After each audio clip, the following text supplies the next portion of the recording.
Empire.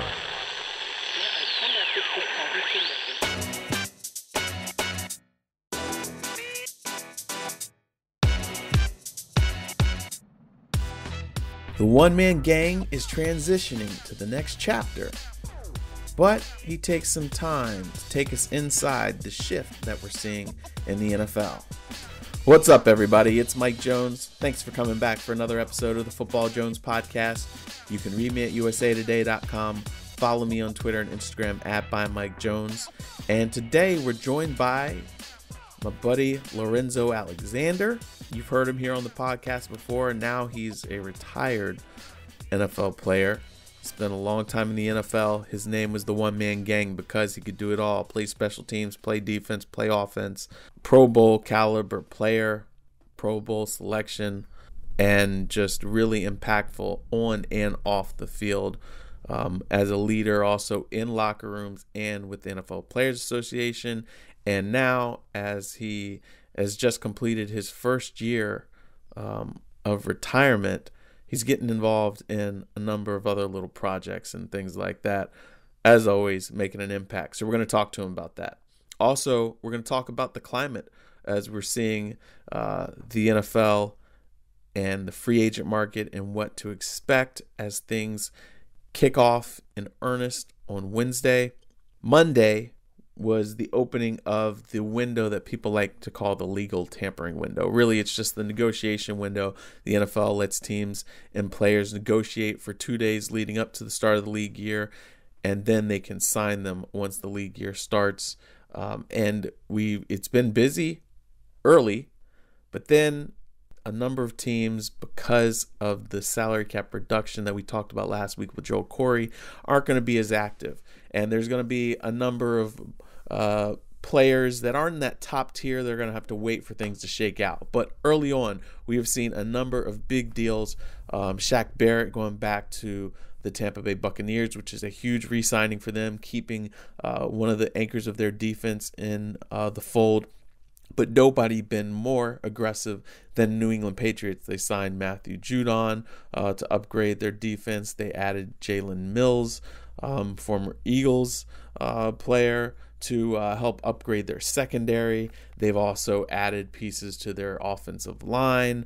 They have given out more money. Like, normally they're very conservative in free agency. I guess watching Tom Brady win a Super Bowl and themselves going 7-9 and missing the playoffs, Bill Belichick said, okay, we've got cap money to spend. We are going to spend it, and we are going to really make sure that we are impactful. And look, just this morning, they added Hunter Henry, so that's another tight end. Really, not having tight ends of real quality and impactful caliber really hurt their offense last year. So they have addressed that position this offseason.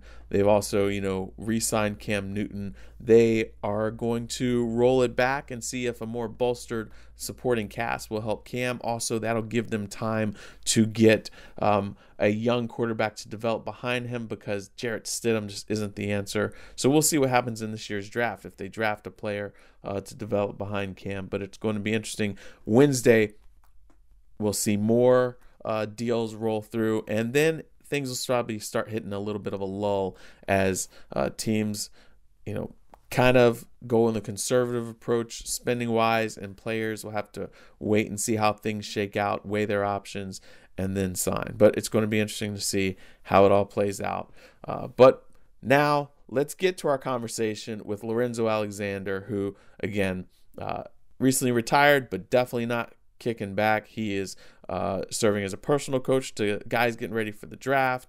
Obviously, he's a family man involved with his kids. He just signed on as the director of player engagement for Avalon Sports Agency. So there's a lot going on to get to with Lorenzo Alexander, and we're going to do it right now. Time is the one thing you can't buy more of. Or can you? Lenovo provides small businesses with the tools they need, like the Lenovo ThinkBook Plus with dual screen to help you refocus faster and get more time on your side. With the right technology, you can take on interruptions like a boss, be more productive, and feel good about what you achieve and work through in just one day. Learn more at lenovo.com/gettime on your side. Hey, this is Joel Corey from Inside the Cap. I know you're enjoying Football Jones, hosted by Mike Jones, which goes in depth with coaches, executives, players, and NFL insiders. Once you're done with listening to Football Jones, check out my podcast, Inside the Cap, which explains the ins and outs of the NFL salary cap and player contract negotiations. So enjoy Football Jones, Inside the Cap, and other fine products brought to you by Empire Media. All right, here he is. Very happy to have Lorenzo Alexander back on the Football Jones podcast. He was one of our very first guests when we got going. He was also my first Washington football player that I did it one-on-one with long time ago, but not too long ago. Yeah, that was a long time ago. That was a long time. I don't know, when did you get there? Like 2008, 2009? 2009, I think that was. Yeah, something like that. Yeah, 9, 10. But I've only been out of NFL for only one season, not 20 years ago. You know, I only missed one season so far. Who knows? Maybe I'll come back this year, since you have to remember who Lorenzo Alexander is. He's talking about, I was on another podcast and I was talking about, they asked me, about particular player styles. And I said, you remember Lorenzo Alexander? I meant his whole story of coming into the league undrafted, grinding, going from offensive line to tight end to defense, and being just a jack of all trades before he came the star that everybody knows. But he thinks that I was saying that he played so long ago. Although that's how it played. Go watch it back. I was like, and by the way, do you remember who Lorenzo Alexander was? Yeah. and as somebody said, in fairness, 2020 felt like 10 years. So maybe that, I'm helping you. Maybe that's what I meant, Yeah. It's all good. Well, so happy to have you on here. How you been, man? Been doing well, even amongst the pandemic. Just very fortunate to have the resources and access. And it's just the hardest part has been watching, the adversity, the death, the things that have happened. I've tried to fill in where I can and impact the communities that I've played in different ways. But overall, it's been good. Transitioning away from football and not having that, foundational piece of my life, having the world stand still, from my perspective, really helped me go through that process a little bit more fluid. Just not having to try to figure out what was next. Everybody was chilling, trying to figure out how to handle this pandemic, and during that time, just really taking advantage of spending time with the wife, hanging out with the kids, and just re-engaging the family and getting to know them and reading books. So it really allowed me to slow down. Because if you're around me at all, I'm a go, yes type guy. And that really allowed me to kind of slow down, take a breath, and kind of re-energize and kind of try to focus on what I wanted to do coming out of this pandemic.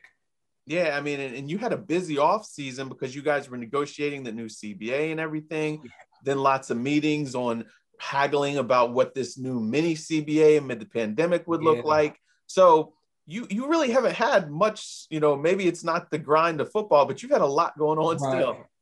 Yeah. And that was draining in itself. I mean, and the CBA started in, I think, the summer of 2019, as far as when we really got into it and was flying out, doing training camp and the whole off season, whether it was Indianapolis or Chicago or whatever city we had to get to in order to meet with the owners to kind of talk about that. And that was just, that's a lot of work, and it's heavy work because you're really negotiating on behalf of, our membership and our body. And there's so many moving pieces, and one piece affects a player that's a superstar one way, but then maybe adversely affects somebody that doesn't, maybe is a 5th or 6th rounder, or maybe doesn't make it as a minimum guy differently. And so that was heavy lifting, a heavy load. And then to go right into, to your point, right into trying to figure out what's the best way to move forward as far as the pandemic. Now I'm dealing with, people's lives, right? Now you're dealing with, how can we set this up so people can put themselves in the best situation from a health standpoint for not only themselves, but their families, and then their communities. What does that look like for, you have these men going into work, but then people in our community can't work. And so that weighs on you. And, the social justice joint starts, getting really intense. And so it was just a lot of things that was emotionally pulling on me. And, you know, this thing got to have great support, great people around me, obviously my wife, and just being around some other good men, Ben Watson being one of them, Sam Acho, guys you can call and really talk to and get some good feedback and some good encouragement out of it.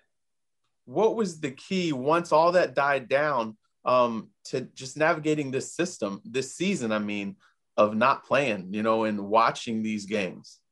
Yeah, for me, I'm unique. You know, I've had a unique career and I had a unique exit from the NFL based on how I came into it. And it really was my choice not to be out there. I mean, I did have a couple of teams calling me, and I think having the peace of mind of that I was good with where I was at, it was my choice. I wasn't being told that you're not good enough, you're too expensive, or you're injury prone, so we don't want you. It was more me saying, I don't want you, NFL. And so for me, I think that was my saving grace. And I think that's a lot easier. And then once you step away from this game, you realize how crazy you have to be, the type of mental state you have to put yourself in to go out there and play at the highest level and do what these guys are doing. And so once I kind of relaxed that, I'm like, man, these cats is crazy. What did I do that? Why would you ever want to run 40 yards and then try to run through a 300-pound dude in the wedge and then go try to make a tackle on a running back that's, you know, 220? Why would you want to do that? Does that make sense? So that's kind of where I'm at. Once you kind of step back and relax, you don't realize the type of focus and compartmentalization that had to go on in order to play the game at that level. And so once I relaxed there, even if another team called me middle of the season, I was like, oh man, I don't know, man. I can't do it. I'm just not there. I could go out there and play, but mentally lock in and want to get hit and know what that's going to feel like. I didn't want to be a part of it no more. And I think that's the hardest part about getting old in the league, because you know what you're going to feel like on Mondays. When you're young and dumb and naive, you willing to do some crazy stuff. You don't really feel it as much, but then you start building up those scars mentally. And by the time you know my age, I was fortunate to play as long as I did. You're like, man, I remember what that felt. I ain't doing that. That's stupid. How did you flip that switch? What were your pregame? What was that mentality like? Because you always were a guy that was clearly one of the leaders in the locker room, one of the most intelligent guys, one of the most well-rounded guys, could always come to for an answer. Teammates always came for you for insight. Coaches, everybody could talk to you. But then how did you flip that switch to be that maniac who the one-man gang could go down there and just wreck whole special teams play and become a pass rusher? And what was that mentality like? How did you take on that mentality on the field? I mean, for me, I always looked at it, you know, my faith is a central part of my life. And so I always looked at it as honoring God by the way I play. And it's, in my mind, the way I came up was the right way to play the game. I'm kind of that old school, new school. I'm like a bridge. And so for me, it really was about honoring God. I didn't really think about flipping a switch. It was about, let me honor God in the way, especially when by the time I got in the league and later in my career, that was my mindset. That was my why. Let me utilize the skills and gifts in this privilege and platform to the best of my ability.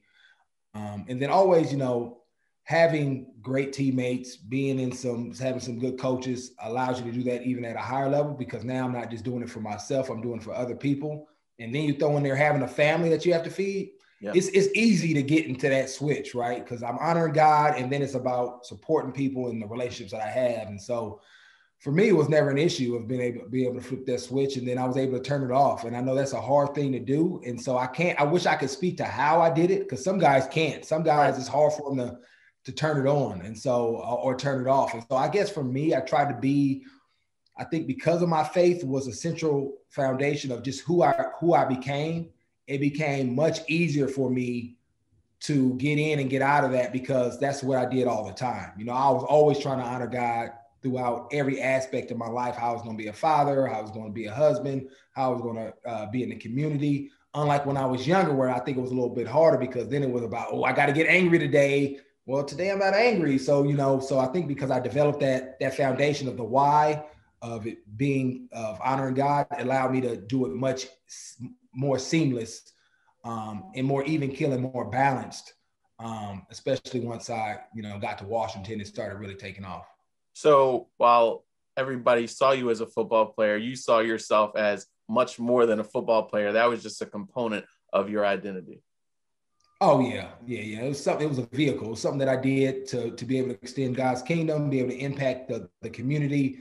Obviously, it was a way I was able to feed my family, but it was never something that I really, and because people always told you, so I try to make an extra effort of not getting wrapped up in this is who I am and this is all I can do and this is why I was born. No, this is just something that I was given to utilize so that I could show people the grace of God and be able to provide and do different things of that nature. So that's what I was able to really wrap my mind around, more of a vehicle versus this is who I am.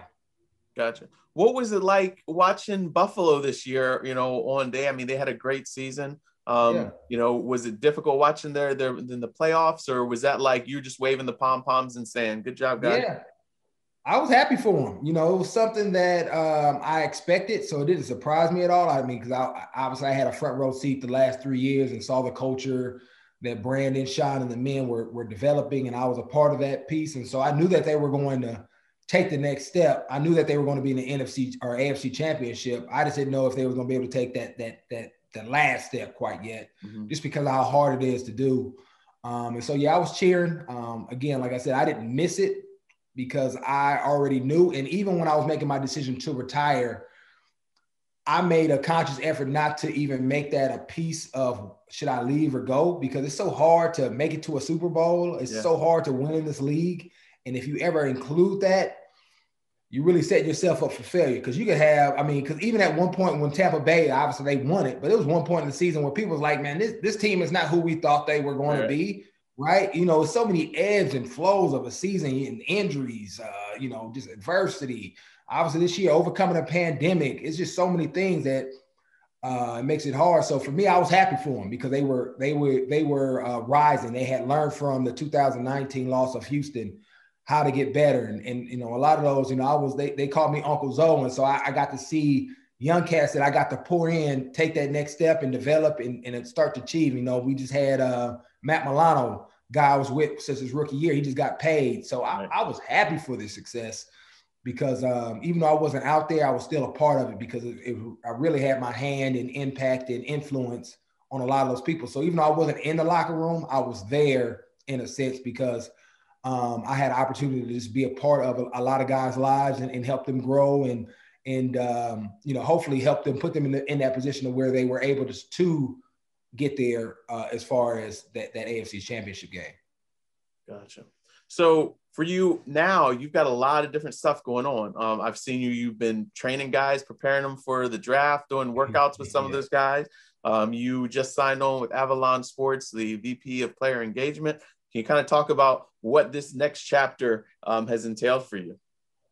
Yeah, again, the vehicle is just switching over. So now instead of having a helmet and uniform on, now I got a hat and a whistle. And as far as coaching, as far as mentoring, that is, I think, really like my central mission in life is to really impact people and help develop them and help mentor and make their journey a little bit more seamless based on things that I've experienced and got to learn from a lot of great people that I've had the ability to be around. And so now instead of like mentoring Matt Milano as a fellow linebacker, I'm looking to help young men, young ladies in that same way, just from the business aspect of it. And so you mentioned Avalon Sports Media Group, which is a service, a wraparound service where we're just really trying to come alongside of individuals and help enhance and grow their impact of what they want to do, obviously on the field and off the field. And there's a lot of different ways that we can do that, whether it's through, business relationships, digital media. Obviously what I bring to the table is just a wealth of knowledge and connections to people, being a people connector, and then also trying to, like I said, pay it forward of helping them navigate of what it means to be, I think, foremost and foremost, just a great person. Because I think if you're a great person, you become, everything else you do becomes much better, much more impactful because you're building relationships. You're worried about the right things, and then how to navigate through the sports world. And even though it may be baseball or it may be volleyball or track or whatever sport that athlete may be partaking in, the principles and the foundation stuff is all pretty much the same. There's a lot of crossover. into that, and how do you deal with those different, I guess, adverse points or issues that may come up, and how do you deal with those in the best way? And then just helping them develop that and understand that, so that they can maximize this short opportunity of this platform that they've been given. And so that's what we see ourselves as an extension of them, trying to help them grow, but really make sure that their dreams and their impact in the community and the things that they want to do away from the field also are evolving while they're playing. Because once you transition, if you set yourself up right, it is different because you're no longer a player, but you're still riding those relationships and things that you developed while you were playing. And so that transition is a little bit more seamless as you go into the next chapter of your life. And we've seen you demonstrate that balance and be able to, not only with you playing, you're doing stuff in the communities that you've been in, you've had business ventures that you've been a part of as right. well. So what are some of the keys that you tell these athletes as they're trying to establish themselves on the field and then off the field as well? Yeah, I mean, I would say the biggest thing is having that growth mindset, always staying humble in the moment. And never allowing yourself to feel like you've gotten to a place where you can't receive wisdom or an opinion. And it doesn't necessarily have to be mine, but whether it's a coach, whether it's a teammate, whether it's your wife, whether it's somebody else that you come in contact with, you want to make sure that you're always in a growth mindset and willing to listen to people, because I think something in there can help you. And I'll give you an example for me from when I didn't do this, massage envies. I don't know if people have ever been to those. It's really hard to get the massage therapist that you want because the good ones are normally booked up and taken. And I remember one year during the season, mine was taken and I had to go to another guy and he was all right, kind of, but it wasn't, I didn't really want him. But during the massage, he was like, hey man, your hamstrings are kind of tight. I was like, in my mind, like, man, you don't know what you're talking about because you're not even doing a good job on the massage. I end up going out and pulling my hamstring in the game, right? So, you know, and so I had to change my perspective. Like, hey, maybe God is telling me something when especially when I see somebody maybe not on the elite level or experience, or maybe they're young. I always try to take a step back and say, okay, is this something that I can really apply? Let me check it out to make sure is it them, is it God, or, you know, what is being told to me in that message? So I think I try to use practical experience that I've had as far as being humble and always in that growth mindset and willing to listen for when people are trying to advise you. Some of it may be good, some of it may be bad, but at least take the time to listen.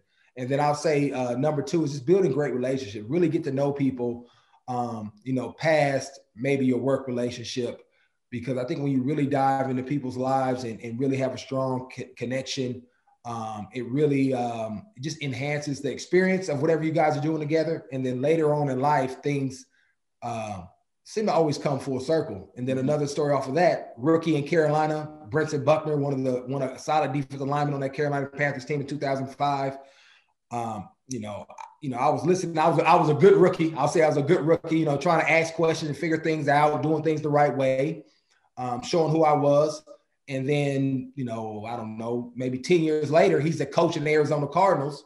And it's one of the main reasons why I go there, because he's recruiting me and knows what type of person I am, right? And so just shows you how I can come back where somebody can vouch, where if I was a jerk, not doing, I was lazy, he could have easily said, hey, man, y'all don't want this dude on your team. And so just trying to create, you know, awareness and perspective around those type of concepts, just to help people keep doors open, be impactful while they're doing things, and really be, you know, really build a legacy that people will remember way past, you know, what 40 time they ran or how many points they scored, but really the type of how they impacted people on a day-to-day basis. And how many athletes are you working with? Well, currently we're a new company. So Right now we have Shaq Lawson and Zach Moss, and then I can even count myself. I'm a former player, but they that's how I got introduced to the company. I've worked with them on some of my ventures with ACES Foundation and some of my podcasts as well. And so, but we have 2 looking to grow. And obviously that's another way where I can connect us to the locker room based on some of the things I was able to do. And again, I was just talking to a guy the other day. It's like, hey man, I'm not trying to sell you nothing. I just want to let you know how we can partner and help you do some of the things you want to do. And this is something I would do. But if, you know, hey, if this is not for you, I completely understand. But that's what it's all about, making sure that we approach guys and are bringing value to their lives, and girls. I always say guys, guys and girls, that we are partnering with them, and that we are always remembering that we're representing them, and that we're trying to help them achieve their ultimate goals and passions and impact, and help them navigate that as best we can. Yeah. What has it been like helping prepare guys for the draft? I mean, I've seen, the drills and everything, but what is it like taking that coaching hat and putting that on? I mean, I know you were kind of a coach on the field already. Yeah, I love it. Yeah. I love it. I mean, and for me, I've gotten to coach my 6-year-old in flag, my 10-year-old in flag, and I've gotten to coach guys getting ready to go to NFL draft. And it's really all the same feeling, because you get to see the progress of guys and their growth in them. And I had a really good group. Nick Bolton, who's supposed to be like maybe a late first, second rounder, Patty Fisher, mid-round guy, Emilio Eifer. And these guys were just real mature. First of all, they wanted to be out there. It's not like they were prima donnas. They wanted to work.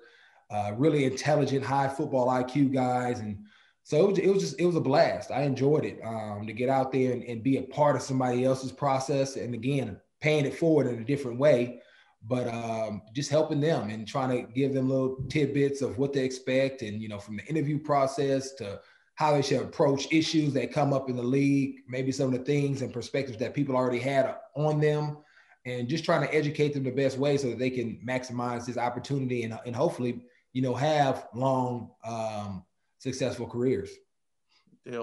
This is a different pre-draft type of season without the combine. And now, the pro days have more stock into it. It's a little bit different type of free agency because the salary cap going down. What have you anticipated just coming into these crucial big points of the offseason here when it comes to free agency? We saw the Patriots be really aggressive yesterday, but how do you think the rest of this is going to play out?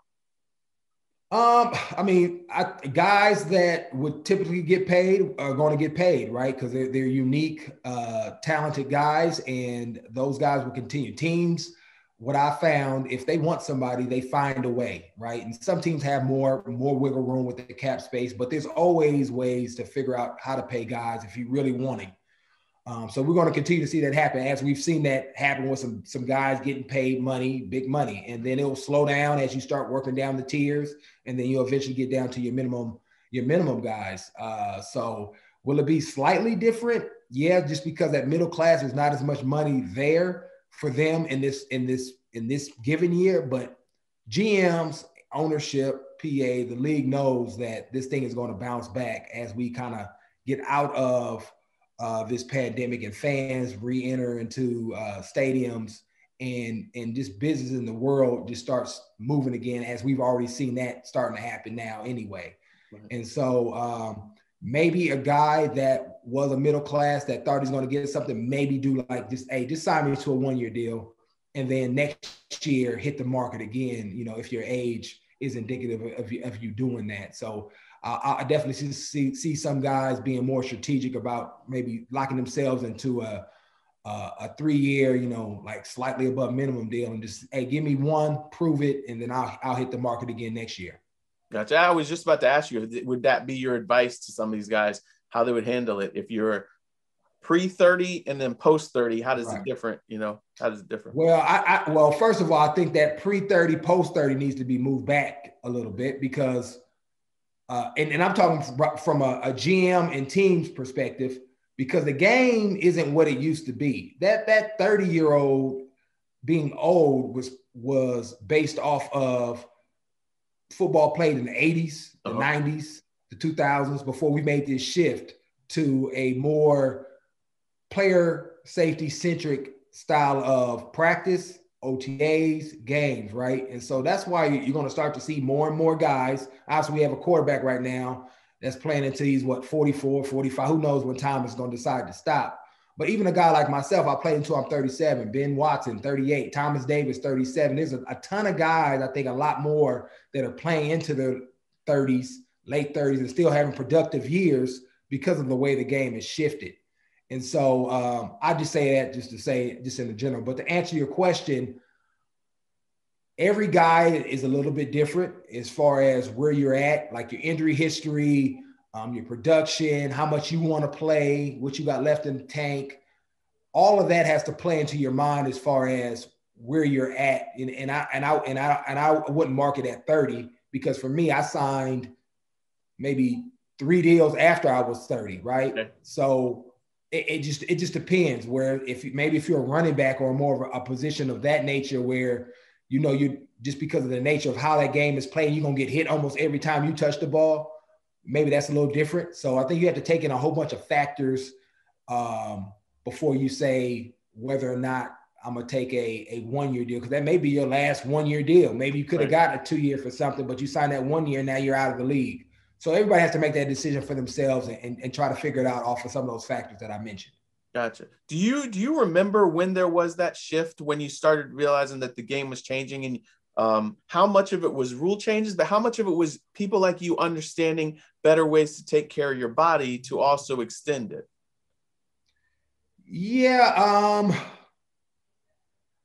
I would say that mindset, as we get these younger head coaches, I think it's shifted a lot, especially, Sean McDermott, Sean McVay, those style of coaches that really understand or are willing to look at the science of player health and safety to the extent to where, when I first got in the league, if you was in the training room, that was like, man, why is he in the training? Is he hurt? He must be hurt. He's hurting. He's hiding something. Let's get him out of here before we have to pay him an injury grievance or something, right? So you guys used to stay out of there unless you had to be in there.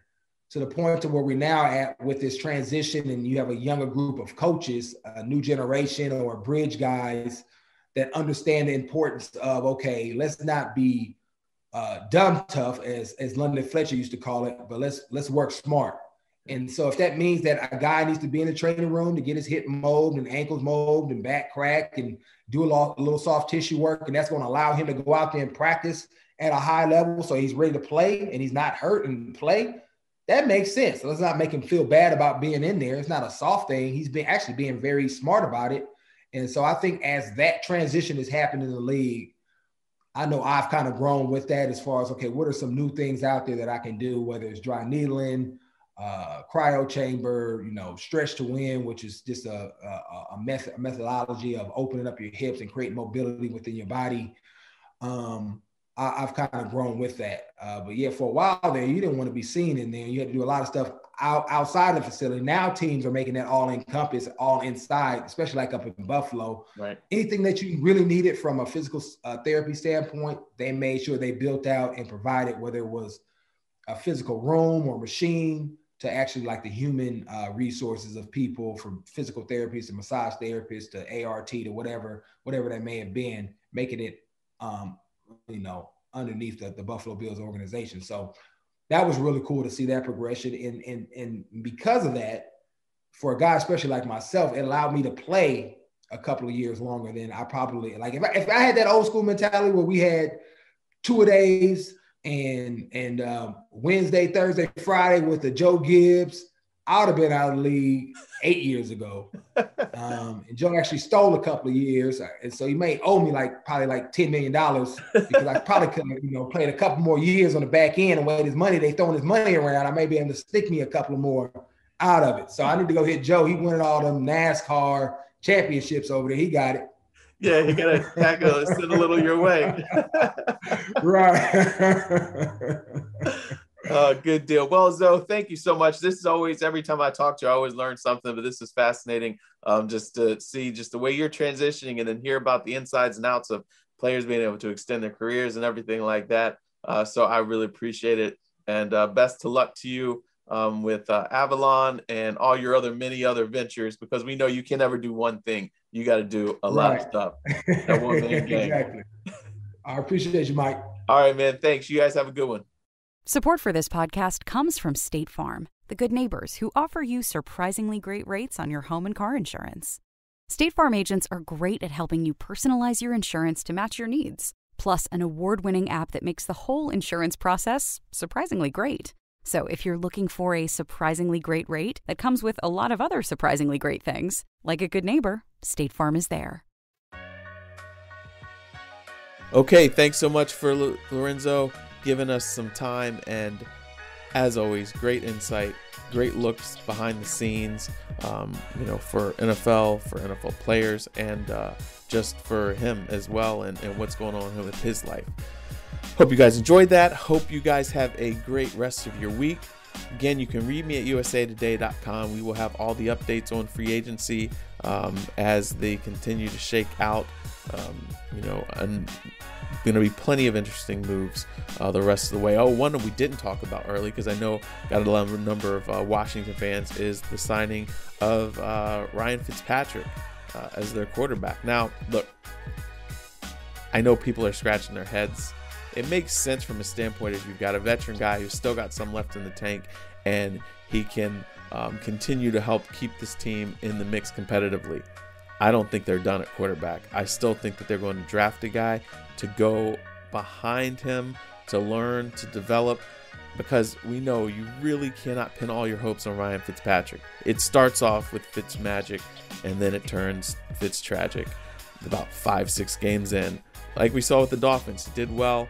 They benched him, went to Tua. They had to go back to him. So he's kind of going to be up and down ride, but he does give Washington a veteran presence. We'll see how that plays out.